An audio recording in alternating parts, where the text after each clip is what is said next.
On sait maintenant comment reconnaître une infection génitale. Beaucoup de femmes ignorent que même le vagin a une odeur, propre à chacune de nous et qu'il est inutile de vouloir débarrasser sa zone intime de cette odeur sauf quand celle-ci devient un peu trop prononcée s'accompagnant de sécrétions suspectes. De quoi est-ce le symptôme et comment y remédier?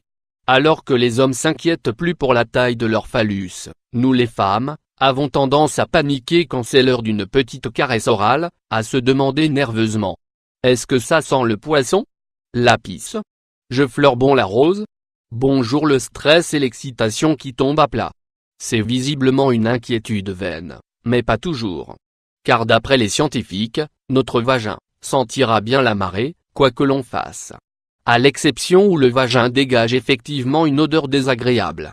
Il pourrait s'agir d'une vaginite parasitaire, provoquée par la prolifération d'un parasite répondant au nom de Trichomonas vaginali. Elle s'accompagne d'un prurite et de pertes très fluides pouvant aller du blanc au vert. Tandis qu'une vaginose est due à la bactérie Gardnerella vaginali et s'associe à des pertes grisâtres et odorantes. Qu'est-ce qu'une infection vaginale? 75% des femmes ont été touchées au moins une fois au cours de leur vie d'infection vaginale.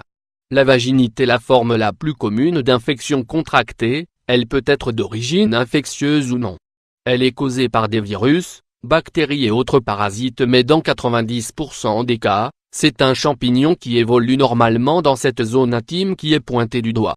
Qu'est-ce qui peut bien émoustiller le champignon en question? Un déséquilibre dans le pH, taux d'acidité du vagin, les menstruations, les changements hormonaux, la grossesse, la prise d'antibiotiques, l'hygiène et les vêtements trop moulants ou très ajustés.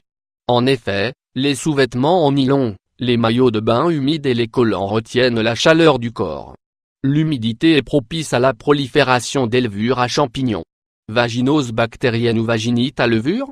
Il est aussi bien important de distinguer entre une vaginose bactérienne et une vulvovaginite à levure.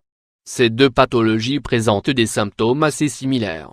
Toutefois, en cas de vaginose bactérienne, les pertes dégagent une forte odeur de poisson.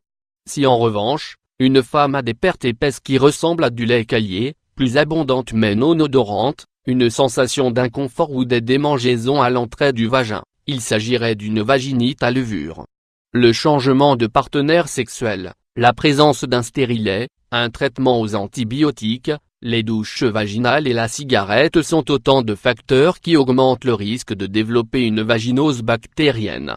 Cette dernière est également associée à des complications graves durant la grossesse et peuvent provoquer un accouchement prématuré, d'infections phtales et de petits pois à la naissance. Des études ont démontré qu'une carence en fer était souvent présente chez les femmes enceintes souffrant de vaginose bactérienne. Les leucorrhées s'accompagnent en général d'une sensation de brûlure lors de la miction ou des rapports sexuels, de douleur au niveau du vagin, de rougeur et d'un gonflement de la vulve, d'irritation et de démangeaison, voire de perte de sang en dehors des menstruations. Il est important de faire un examen gynécologique afin de déterminer le type d'infection vaginale dont souffre la patiente. Les deux odeurs vaginales qui doivent vous alarmer, la trichomonase au même titre que la vaginose bactérienne, sont toutes deux des infections qui favorisent la sécrétion de pertes vaginales à l'odeur prononcée de poisson. Si l'odeur persiste, allez vite consulter un gynécologue qui établira son diagnostic à l'ombre de l'aspect et de l'odeur de vos pertes. Si l'odeur se fait plus purulente, cela peut être dû à la présence d'un corps étranger dans le vagin, un tampon non retiré par exemple, ou présager parfois une infection plus grave. Référez-vous à l'avis d'un gynécologue pour dissiper toute suspicion. Quelques mesures de précaution: évitez les bains moussants, les savons et les lotions parfumées ou à base d'alcool, mais aussi le papier hygiénique, les tampons ou les protège-dessous parfumés. Nettoyez, rincez et séchez correctement la zone intime, sans tomber dans les excès. Gare aux douches vaginales qui favorisent la sécheresse vaginale et l'apparition de vaginite mycosique.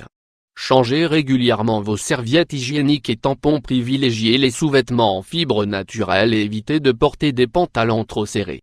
Lavez vos sous-vêtements à l'eau chaude, pour éradiquer les microbes. Les vitamines A et C et le zinc protègent la paroi vaginale et stimulent la fonction immunitaire. Pour un vagin à l'odeur moins accentuée, les alliés sont les fruits, les légumes, les graines et les yogourts concentrés en culture vivante de Lactobacillus acidophilus qui aident la flore vaginale à retrouver son équilibre.